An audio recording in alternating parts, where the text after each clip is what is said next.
Hey folks, thanks for watching. You know, a while back I did a video talking about why is TUL ammo so bad in the 7.62 by 39 AK rifle.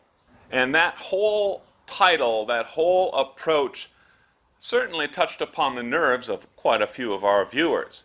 Now the reason for my video was twofold. First of all, I observed some really erratic and rather poor accuracy performance out of the TUL ammo.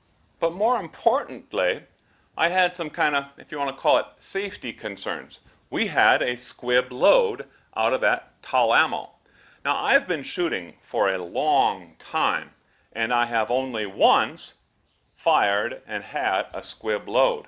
And that was the one instance I was talking about and referring to with that TUL ammo.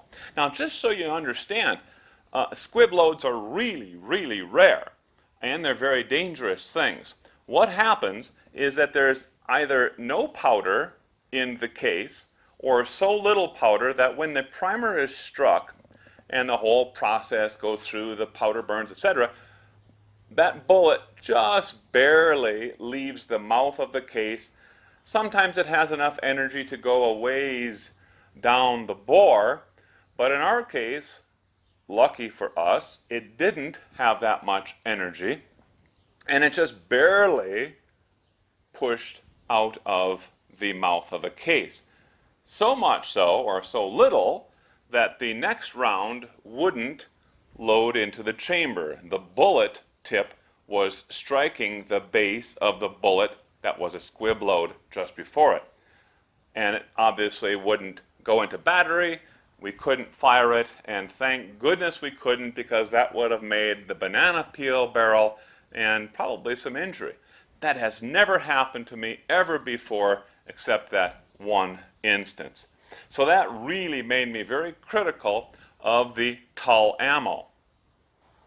But all that really seemed to have touched on a nerve of some of our viewers, not all of our viewers, but some of our viewers, and I decided to take a little step back and come back at this in a more objective and quantitative approach. I bought 100 more rounds of TUL ammo, and I took 100 rounds of Silver Bear. And over a series of 5 different sessions out at the range, we fired 200 rounds of ammo. Most of these shots were fired at 50 yards, some at 100 yards, some from the bench, and some from a prone position. Some of them I fired, some my son fired. To assess this factory ammo, I applied my typical PAC test. That is a test for precision, accuracy, and consistency. Precision is measured as the extreme spread of each 10-shot group. Accuracy is measured by scoring the bullseye target. Now, we learned some things as we were going through this process. One is that that rifle was not zeroed for either one of those factory ammo loads. So as we were going through the process, we made those adjustments, dropped the point of impact, shifted that point of impact. But it doesn't really too much matter because we never made that adjustment in between the tests. So in other words, we always had a very fair comparison between TUL and Silver Bear during each session. Consistency was measured using my LabRadar chronograph, and we're going to see those reports here in just a little bit. So when it was all done and the dust settled and the smoke cleared, my earlier suspicions were confirmed. Silver Bear was more accurate, having a mean or average score of 59 compared to the TUL ammo, which averaged 56. But if we look at the median value of the accuracy scores, it actually tells us a little bit more. Median is the middlemost number, and it differs from the mean in that it's a resilient statistic. So if you have one instance where something scored really, really high or something scored really, really low, the mean or the average is pulled by those extreme values, whereas the median is not. That one outlier where you did really, really well or we did really, really bad kind of gets tossed out when you're looking at the median and that middlemost value. And what we saw in our test is that the median score for Silver Bear was 63 out of 100 versus only 46 for Tull. Silver Bear also gets the nod for precision, where it is almost 3/4 of an MOA smaller group size compared to the Tull.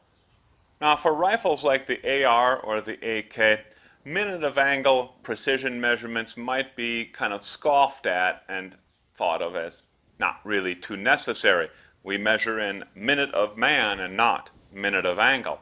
But I still think that those measurements are indicative of the quality of the ammunition.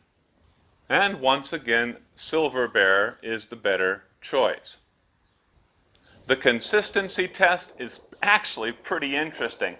Both are nearly identical, coming in with a standard deviation of only 10 feet per second. That's pretty darn good for factory ammo, especially the stuff that everyone says is just a bunch of junk. But it's not. And another thing that's really interesting is the fact that Silver Bear and Tull are available at pretty much the same price. Tull might be a little bit more widely available, but if you look a little bit, you'll be able to find some Silver Bear, and I think it's going to work out really, really well for you. The one difference, however, or the one caveat I will mention, is that all of this testing was done with the same AK rifle. This is a Wasser 10 AKM rifle. And for a test like this, it's pretty important to control as many variables as possible.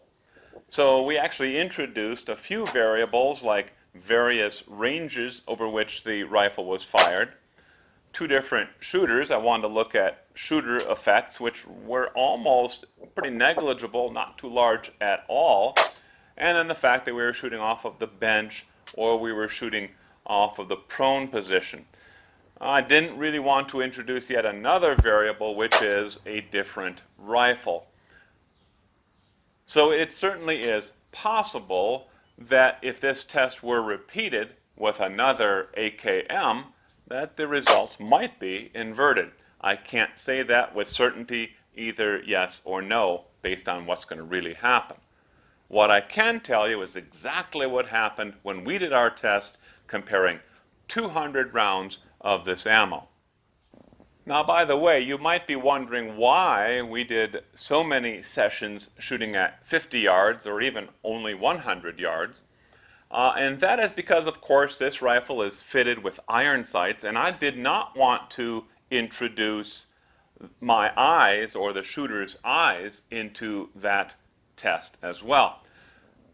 At 50 yards, we could both see the bullseye really clearly, could see it pretty darn well at 100 yards, but if we went any further than 100 yards, I know we would have had, at least in my case, quite a bit of shooter effect where I just could not discern the bullseye as clearly as I could at 100 or certainly at 50 yards.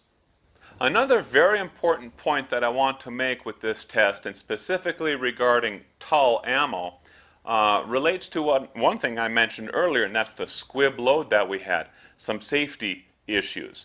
Well, we didn't have any squib loads this time, but one thing that we did have was some slam fires. I think what was happening is that some of this Tull ammo had the primers not recessed in the case, not seated correctly in the case, and as that bolt carrier picked up the next round and closed up, it just fired.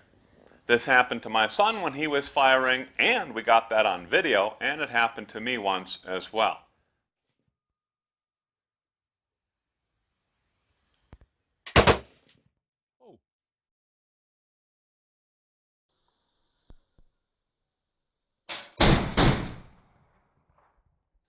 never happened with the Silver Bear. In fact, it never happened with Brown Bear or Golden Bear or Red Army Standard or Wolf.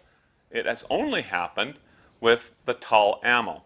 That's a big concern with me. I don't want to be worried about that ammo and its safety as I'm using it in this rifle. So there we have it. We've got some numbers, we've got some data behind my assertion, behind my claim that why is Tull ammo so bad? Hey, I do like Silver Bear. It shot better for us throughout this test. It shot safely. But you may have had a different experience. If you do something like what we just talked about, go ahead and post it into the description. Maybe you can post your own video where you've tested 100 rounds of each of these. Precision, accuracy, and consistency. Let's see how it all plays out. Thank you for watching.